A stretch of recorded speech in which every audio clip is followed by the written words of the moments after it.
मुरली और अव्यक्त मुरली है। बाबा कहते हैं अब विधि की स्टेज पार कर सिद्धि स्वरूप बनना है। विधिया करते उससे आगे उड़ाना और भी सिद्धि स्वरूप। कोई भी संकल्प किया तो वो पूर्ण तुरंत होना चाहिए। तो मुरली चली है 29/8/75, सो 29/8/75। मुरली का शीर्षक है सर्व रिद्धि सिद्धियों के दाता, सर्व मनोकामनाओं को पूर्ण करने वाले महादानी मूर्त, वरदानी मूर्त और अव्यक्त मूर्त बाप दादा बोले, आज कौन सी सभा लगी है? स्वयं को किस स्वरूप में वर्तमान समय देख रहे हो? यूँ तो जैसे बाप दादा बहुरूपी है, वैसे ही आप सभी भी बहुरूपी हो ना। बहुरूपी माना जो भी परिस्थिति आई टर्न करने आना चाहिए। 16 कला जैसे सारी कलाएं, ऑलराउंडर। हाँ, तो तुम भी बाप जैसे बहुरूपी हो ना। लेकिन इस समय किस स्वरूप को धारण कर इस सभा में बैठे हो? कौन से स्वरूप में बैठे हो? देवता हो, अनादि हो, आत्मा बन के बैठना आत्मा आत्मिक रूप में बैठे हो क्या? परम धाम वाले बिंदी स्वरूप में बैठे हो क्या? देवता स्वरूप में बैठे हो क्या? कमल पुष्पधारी ब्राह्मण बन के बैठे हो? तो बाबा कहते अभी किस स्वरूप को धारण कर इस सभा में बैठे हो? जानते हो ना कि अभी की सभा किनकी है? बताओ। तो वर्तमान समय दुनिया के लोग जो हैं, आप श्रेष्ठ आत्माओं से कौन से स्वरूप का आह्वान करते हैं?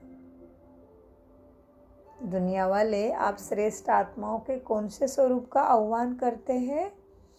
आप सब श्रेष्ठ आत्माओं का आह्वान करते हैं। क्या आह्वान करते हैं? वो एक आत्मा का आह्वान कर रहे हैं क्या? सबका आह्वान कर रहे हैं? सभी के मंदिरों में जा रहे हैं ना। तो एक आत्मा का आह्वान हो रहा है या सभी का हो रहा है? किसका आह्वान हो रहा है? आप किस स्वरूप में वर्तमान समय, आपका किस स्वरूप में वर्तमान समय आह्वान करते हैं? अभी दुनिया में कौन सा समय चल रहा है? आह्वान किसका चल रहा है? वर्तमान समय 2 रूप से आह्वान करते हैं। देखो, तो वो लोग आप लोगों का ही आह्वान कर रहे हैं और आप लोगों को मालूम ही नहीं पड़ता है। इस समय सबसे ज़्यादा वरदानी व विश्व कल्याणकारी दाता के रूप में आप सबका श्रेष्ठ आत्माओं का चारों ओर से आह्वान हो रहा है। दाता और विश्व कल्याणकारी वरदानी।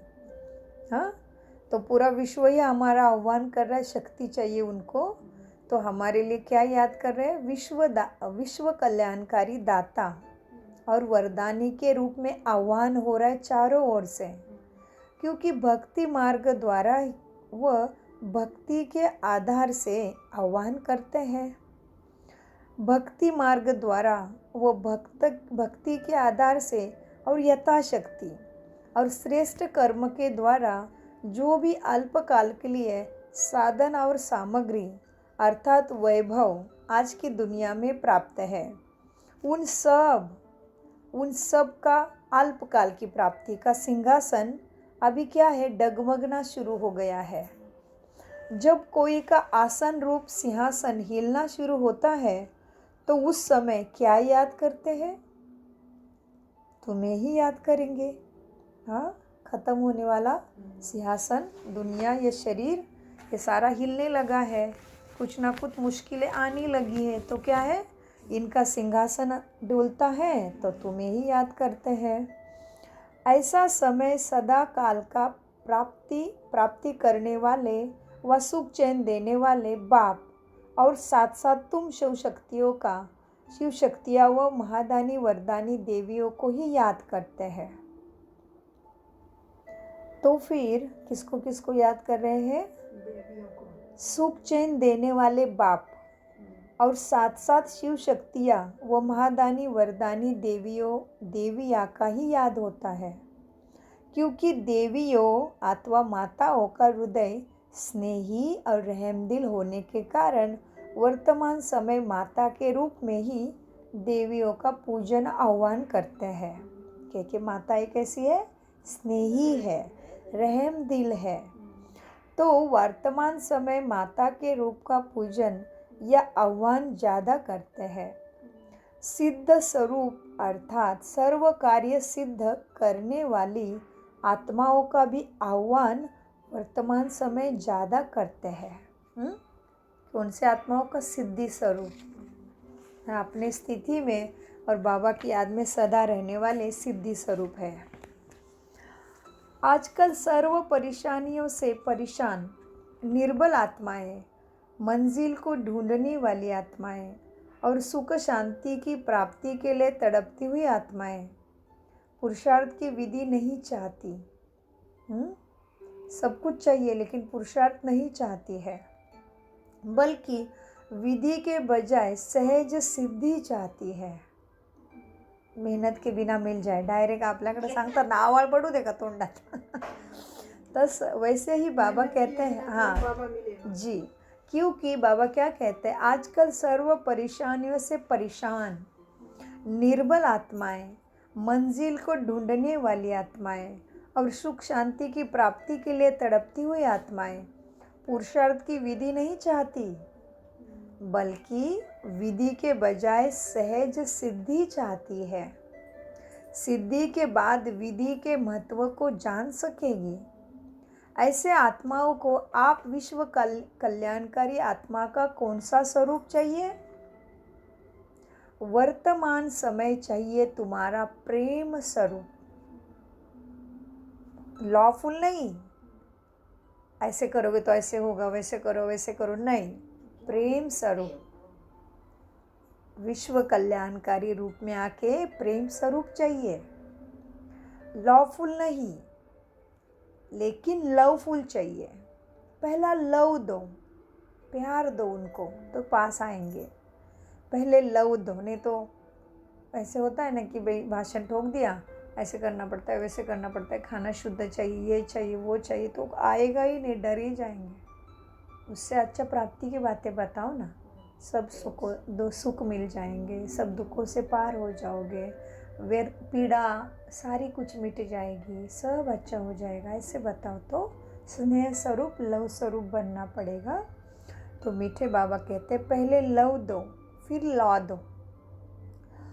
वो लव के बाद लॉ को भी स्नेह का साधन फिर अनुभव करेंगे, क्योंकि बाहर के रूप की चमक वाली दुनिया में, वो विज्ञान के युग में विज्ञान के साधन बहुत ही है, लेकिन जितना भिन्न भिन्न प्रकार के अल्पकाल की प्राप्तियों के साधन निकलते जाते हैं, उतना ही सच्चा स्नेह और रूहानी प्यार, स्वार्थ रहित प्यार समाप्त होता जा रहा है। आत्माओं के स्नेह समाप्त हो रहा है, आत्माओं का आत्माओं से स्नेह समाप्त हो रहा है, केवल सुख की साधन बढ़ते जा रहे हैं। साधनों से प्यार बढ़ता जा रहा है। साधन चाहिए, पंखा चाहिए, गाड़ी चाहिए, सब कुछ चाहिए, पेड़ अच्छा चाहिए, सब चाहिए, सब कुछ अच्छा ही अच्छा चाहिए, नहीं तो मन की स्थिति भी बिगड़ रही है।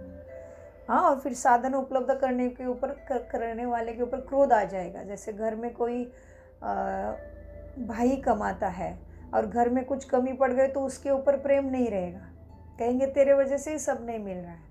तो बाबा कहते साधनों के तरफ प्यार बढ़ रहा है, आत्मा का आत्मिक स्नेह समाप्त हो रहा है।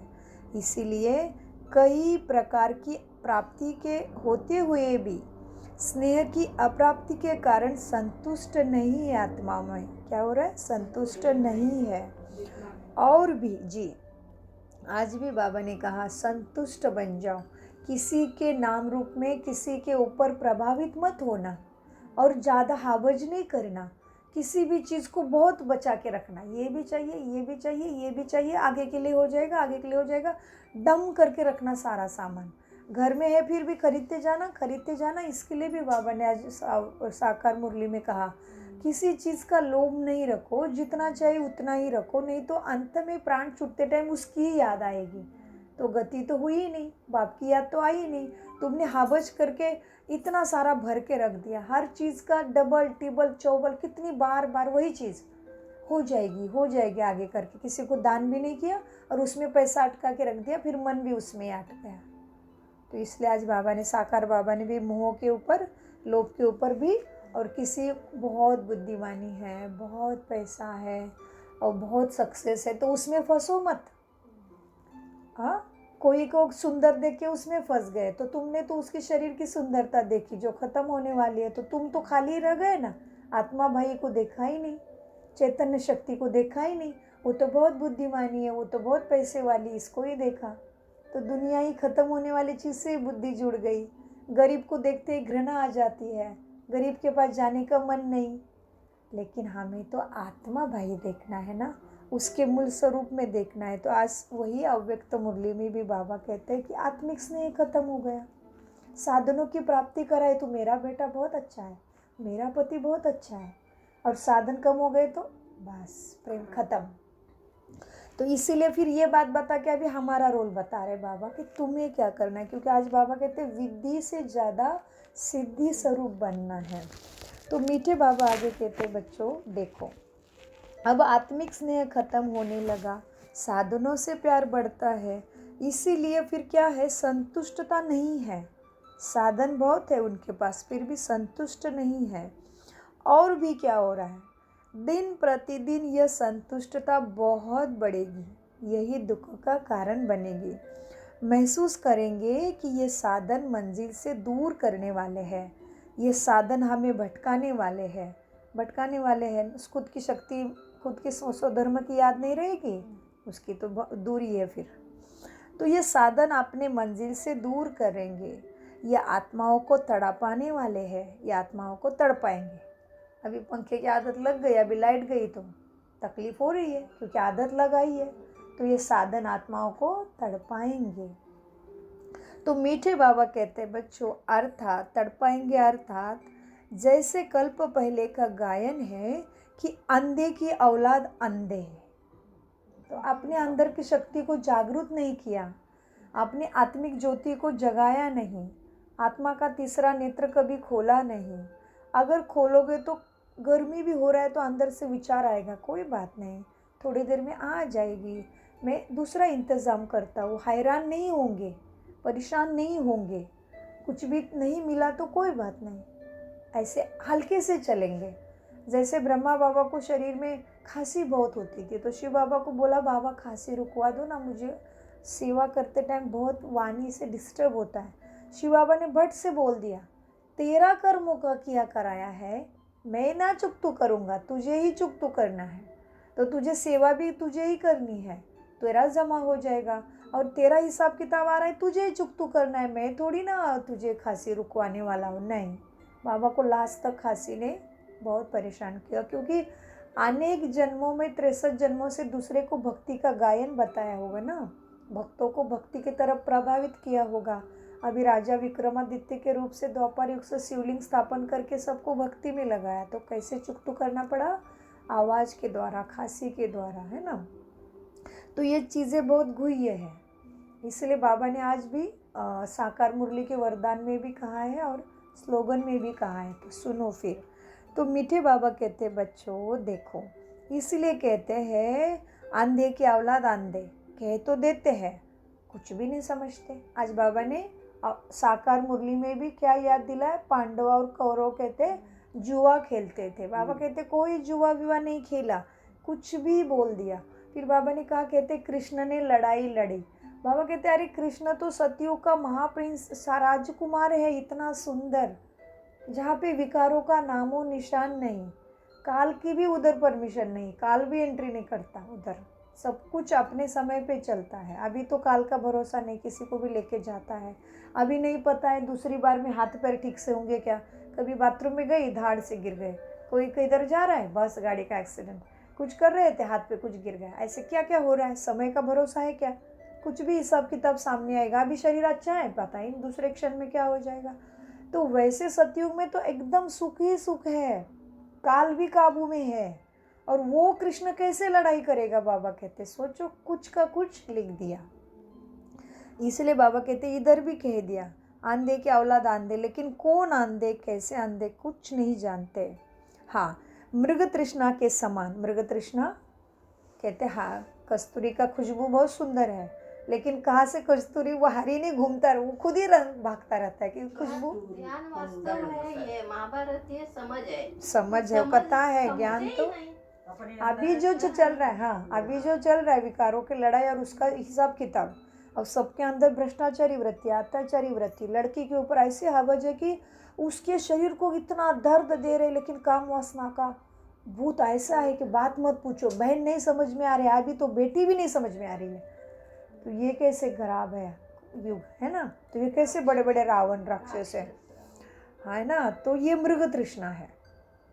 तुम्हारे सुख शांति शक्ति चाहिए, इधर ही है, और है मेरे पास ही, सब तरफ ढूंढ रहे हैं।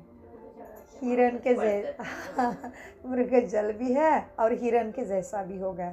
तो बाबा ने उसको कहा मृग तृष्णा।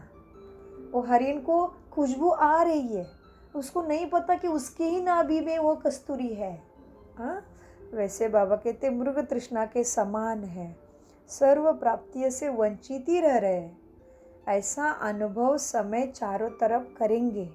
हाँ, ऐसे समय पर क्या हो जाएगा? ऐसी आत्माओं की सर्व मनोकामना पूर्ण करने वाले कौन है? तुम सभी। बाबा तो दिखने वाला नहीं, बाबा ने हमें दिया, हमें सबको देना है, क्योंकि हम भी देवी देवता है, लेने वाले और देने वाले। हम लेवता नहीं है, भरपूर होके देने वाले हैं। तभी मंदिरों में पूजा करेंगे, तभी आएंगे सब युगों में आपकी नौकर चाकर करने, मदद करने। द्वापर युग में भी राजा महाराजा हो, तभी भी खुद थोड़ी काम कर रहे हो, सारे नौकर चाकर है। सन्यासी बन के बैठोगे तभी भी तुम्हारे शिष्य इतने लाखों होंगे जो तुम्हें पैर भी नीचे नहीं रखने देंगे, इतनी तुम्हारी पालना पूजा करेंगे। साई को ही याद करो, 500 साल पहले का पीछे जाओ, बस 2500 तो रहने दो। साई बाबा की कितनी सारी वैराग्य वृत्ति, लेकिन कितने उनके शिष्य, कितने उनके भक्त, अभी भी कितने भक्त। और दूसरी चीज़, उनके विरोधी भी उतने ही थे, लेकिन भक्ति भी उतने ही थे, और उनके चमत्कार भी उतने ही थे। तो ये सब हम में से कोई है। तो इसीलिए बाबा कहते बच्चों क्या है, ऐसे समय पर ऐसे आत्माओं की सर्व मनोकामनाएं पूर्ण करने वाली, मन इच्छित प्रत्यक्ष फल देने वाली कौन सी आत्माएं निमित्त बनेगी? जो सर्व स्वयं सिद्धि स्वरूप है। हम भरपूर हैं, सुख स्वरूप है, ज्ञान स्वरूप है, सत्य स्वरूप है, पवित्र है, खुद ही शांत स्वरूप है। आ रही है परिस्थिति, लेकिन मुझे मालूम है मुझे बाप के साथ उड़ती कला में रहना है, चढ़ती कला में रहना है। गिरती कला माना देह का भान, देह के पुराने संस्कार, गिरती कला, इसमें नहीं रहना है। तो बाबा पूछ रहे कौन होगा फिर उनका प्रत्यय इच्छा पूर्ण करने वाले? तो मीठे बाबा के हम ही होंगे बाबा, हम नहीं तो कौन है फिर? बाबा कहते बच्चे, सर्व मनोकामनाएं पूर्ण करने वाली, मनो इच्छित उनको प्रत्यक्ष फल देने वाली कौन सी आत्माएं निमित्त बनेगी? जो स्वयं सिद्धि स्वरूप हो, दिन रात विघ्नों को मिटाने की विधि में ना हो, खुद ही विघ्न सब मिटे हुए हो, स्वयं बाप दादा द्वारा मिले हुए प्रत्यक्ष फल दिखाई दे, भविष्य फल नहीं, प्रत्यक्ष फल, अतीन्द्रिय सुख व सर्व शक्तियों के वरदान प्राप्त हुई वरदानी आत्माएं तुम हो वरदानी मूर्त आत्माएं, जो उनकी सारी इच्छाएं पूर्ण करेंगे। स्वयं पुकारने वाली नहीं होंगे, परिस्थिति आएगी तभी तुम खुद ही भरपूर होंगे। स्वयं पुकारने वाली नहीं, बाप ये करो, बाबा ये करो, बाबा ये दे दो, बाबा वो दे दो, वो नहीं। वो जब दुनिया जब दुख में है तभी तुम संपूर्ण है, पूर्ण हो गए, ब्रह्मा बाबा जैसे देने के लिए तैयार है, खुद ही बाप समान बन गए हैं। उड़ती कला से, सर्व शक्तियों से, सर्व गुणों से संपन्न हो गए हो, ऐसी अवस्था वाले ही उन आत्माओं की सेवा कर पाएंगे। तो बाबा क्या कहते हैं, गहरी मुरली है, सिंपल शब्द है लेकिन गहरे हैं। मीठे बच्चों, अब अतीन्द्रिय सुख व सर्व शक्तियों के वरदान प्राप्त हुई वरदानी मूर्त आत्माएं ही होंगी जो उनकी मनोकामना पूर्ण करेंगे। स्वयं पुकारने वाले नहीं, बाबा ये कर दो, बाबा ये दे दो, ऐसे रॉयल मांगने वाले नहीं बनना। रॉयल रूप में भी रॉयल रूप से मांग की आशा भी नहीं होगा ऐसे आत्माओं में जो वरदानी होंगे। बाबा यह काम आपका है, आप ही करो ना, ऐसे स्वयं करने वालों को स्मृति दिलाकर आप अपने समान मानव नहीं बनाएंगे। बाबा को मानव रूप में मत लाओ। हम एक दूसरे को कहते हैं ना, तुम्हें बहुत अच्छा आता है तुम करो ना, वो नहीं कहना है बाबा को तुम करो बाबा।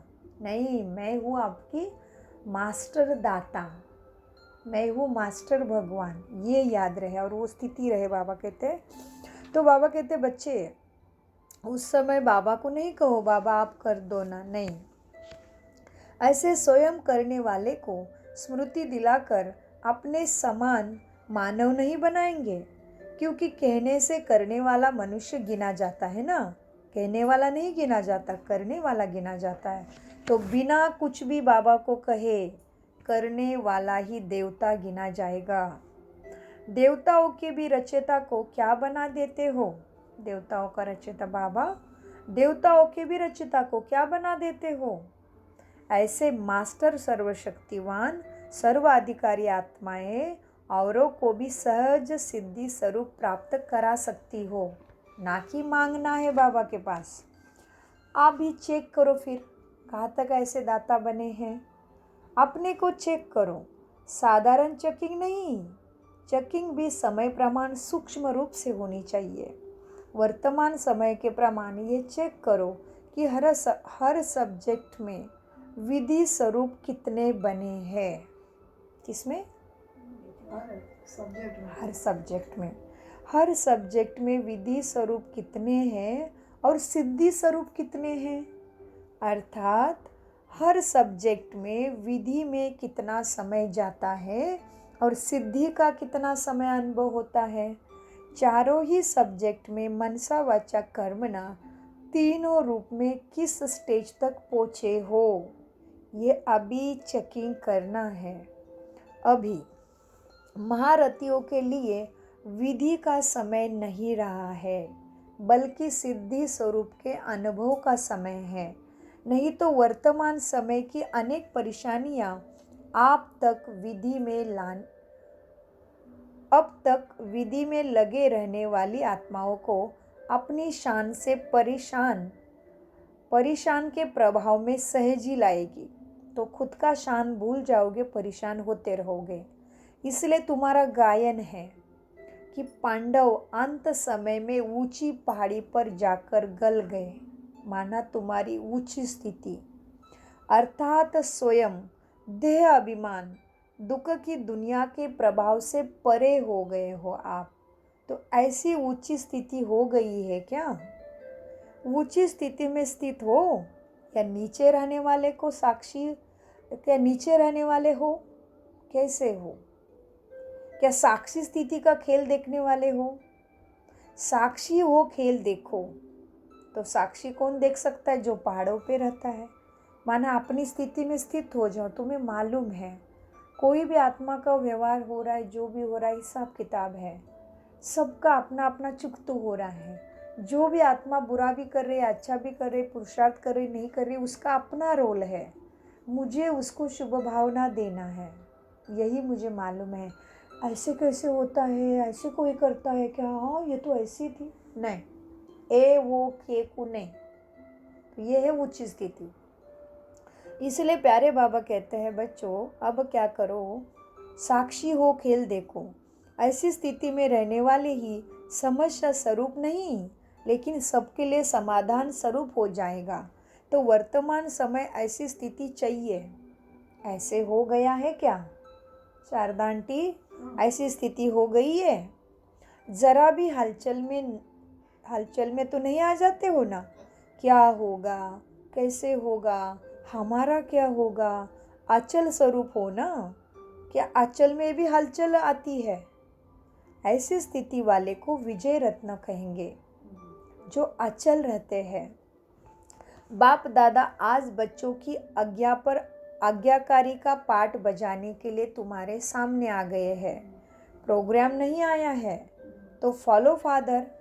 कल आत्माओं का आह्वान है, बाप का नहीं। तुम आत्माओं का आह्वान कर रही दुनिया।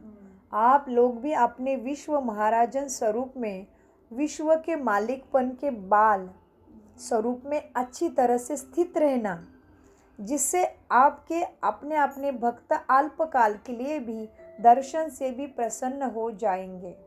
और फिर सभी अनुभव सुनाना कि सारे दिन में कितने भक्तों को बाप द्वारा भक्ति का फल दिलाया। अपने भक्तों को राजी तो करेंगे ना। एक की यादगार नहीं है, तुम सबको याद कर रहे हैं, सभी देवी देवताओं को मान रहे हैं, मुझे एक की यादगार नहीं। और फिर बाबा ने कहा एक आत्मा की भी यादगार नहीं, एक के साथ आप सभी भी हो, जो तुमको भी सब याद कर रहे हैं। इष्ट देवी कुल देवी के रूप में, इष्ट देवी, ग्राम देवी, महादेवी, पहाड़ वाली देवी, रास्ते वाली देवी, जंगल वाली देवी, जमीन वाली देवी, पानी वाली देवी, सबके रूप में धन लक्ष्मी, वैभव लक्ष्मी, शरीर लक्ष्मी, बुद्धि लक्ष्मी, सब में तुम्हें ही याद कर रहे हैं। मुझे एक की याद नहीं, सबको याद कर रहे हैं। तो कल आप सबकी जन्माष्टमी भी मनाएंगे। सभी कृष्ण समान देवताएं स्वरूप में हो ना। आप सबके देवताएं स्वरूप में स्मृति का दिन है, अकेली कृष्ण की अष्टमी नहीं, तुम सबकी ही जन्म दिन को याद करते हैं। दुनिया वाले मानेंगे क्या? दुनिया वाले मनाएंगे तुम्हारी जन्माष्टमी, और तुम क्या करोगे? आप क्या करेंगे? वह मनाएंगे और आप मनाने वालों के प्रति महादानी और वरदानी बनेंगे। ये तुम्हारा काम है। क्या करेंगे? भक्तों के लिए वरदानी और महादानी बनोगे। अच्छा, ऐसे सागर को भी स्नेह के सागर घाघर में समाने वाले बाबा को स्नेह से खींच लिया है। ऐसे सागर को भी स्नेह के गागर में समाने वाले, इसलिए कहते कृष्ण ने मटकी फोड़ दी। मटकी माना देह अभिमान की मटकी, विकारी बुद्धि की मटकी, इसको फोड़ देना और परमात्मा को अपने में समा लिया ब्रह्मा बाबा ने। वही आत्मा कृष्ण है ना। तो इसलिए कहते कृष्ण ने बार बार अपने मटकी फोड़ी तीसरे नेत्र से। देह अभिमान की मटकी, पुराने संस्कारों की मटकी, दुख देने वाले संस्कारों की मटकी फोड़ी। तो बाबा कहते ऐसे सागर को भी स्नेह के घाघर में समाने वाले, तो घाघर माना मटकी है ना। सदा बाप समान सर्व सिद्धि स्वरूप, हर सेकंड सर्व प्रति विश्व कल्याणकारी वरदानी, स्वयं द्वारा बाप का साक्षात्कार कराने वाले, साक्षात बाप स्वरूप साक्षात्कारी मूर्त, सदा निराकारी, सदा श्रेष्ठाचारी, श्रेष्ठ आत्माओं को बाप दादा का याद प्यारा और नमस्ते। प्यारे बाबा नमस्ते। हम सभी प्यारे बच्चों का महादानी वरदानी साक्षात्कार मूर्त, आप समान बच्चों का बाप दादा को याद प्यार, गुड मॉर्निंग, नमस्ते प्यारे बाबा नमस्ते। जैसे फॉरेन में लौकिक लाइफ फास्ट रहती है, fast life time to time रहता है सब। जैसे फॉरेन में लौकिक लाइफ फास्ट रहती है, वैसे आत्मा के पुरुषार्थ की स्पीड भी फास्ट है क्या फास्ट? पूछ रहे हैं फॉरेनर्स को। सेवादारी हो ना, सेवा के सिवाय और कुछ तो नहीं याद आता है ना। उठते भी सेवा, सोते भी सेवा, सपने में भी सेवा ही देखेंगे ना। सेवादारी के रूप में हो ना, ऐसे सेवादारी हो, हर सेकंड हर श्वास सेवा प्रति, स्वयं प्रति नहीं, सेवा प्रति, स्वयं के आराम प्रति नहीं, स्वयं के पुरुषार्थ तक भी नहीं, स्वयं के साथ दूसरे को लिए भी पुरुषार्थ, स्वयं के साथ दूसरों का पुरुषार्थ, इसको कहा जाता है सच्चे सेवादारी। खुद भी आगे बढ़ रहे, दूसरे को भी आगे बढ़ रहे, खुद भी अलबेले नहीं, आलस्य नहीं, दूसरे को भी अलबेले आलस्य में नहीं जाने देते, इसको कहते सच्चे सेवादारी। ऐसे सर्विस से बल का लेबल लगाया है मस्तक में, क्या नहीं लगाया अभी तक? सर्विस से बल के मस्तक पर कौन सी निशानी होगी? हाँ, कौन सा मणि चमकेगा? आत्मिक याद का मणि। सामने वाला भी आत्मा भाई बैठा है, बाबा का लाडला देवता, और मैं भी, और वो भी आत्मा मणि है। तो आत्मा रूपी मणि की निशानी मस्तक पे होनी चाहिए। तो सर्विसेबल की मस्तक पर कौन सी निशानी होगी? आत्मा रूपी मणि। मस्तक मणि है, वह चमकती हुई नजर आए, यह है सर्विसेबल का लेबल। अच्छा, मीठे प्यारे बाप दादा का अनगिनत पदम गुना शुक्रिया शुक्रिया शुक्रिया। इस मुरली की विशेष बातें सार के रूप में इस समय भक्तगण अधिकतर वरदानी और मनोवांछित फल देने वाली विश्व कल्याणकारी दाता के रूप में आप सब श्रेष्ठ आत्माओं का आह्वान कर रहे हैं। हाँ, क्या कर रहे हैं? तुम्हारा आह्वान हो रहा है। अब विधि नहीं, विधि में टाइम नहीं जाए, तुम सिद्धि स्वरूप बनो। दूसरी सार है, विज्ञान के युग में बाहरी चमक धमक वाले साधन तो बहुत है, परंतु सच्चा रूहानी स्नेह व स्वार्थ रहित प्यार बाहर खत्म होता जा रहा है। अब समय लॉफुल का नहीं रहा तुम्हारे लिए, बल्कि सबके लिए प्रेम स्वरूप लवफुल बनने का समय है। 3 नंबर का सार, स्वयं देह अभिमान व दुख की दुनिया के प्रभाव से परे ऊंची स्थिति में, स्वयं देह अभिमान और जो भी हो रहा है बाहर, तो दुख की दुनिया के प्रभाव से परे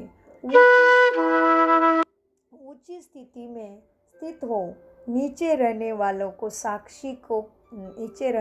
का साक्षी का खेल देखो, तभी उनको सकाश दे पाओगे। जब आप समस्या स्वरूप नहीं बनोगे, तभी तुम समाधान स्वरूप बनेंगे। इसलिए साक्षी में रहोगे, तभी दूसरे के लिए समाधान की शुभ भावना भेजोगे। ओम शांति। तो ऐसे मीठे प्यारे बाप दादा को शुक्रिया शुक्रिया। कम बोलो, मीठे बोलो।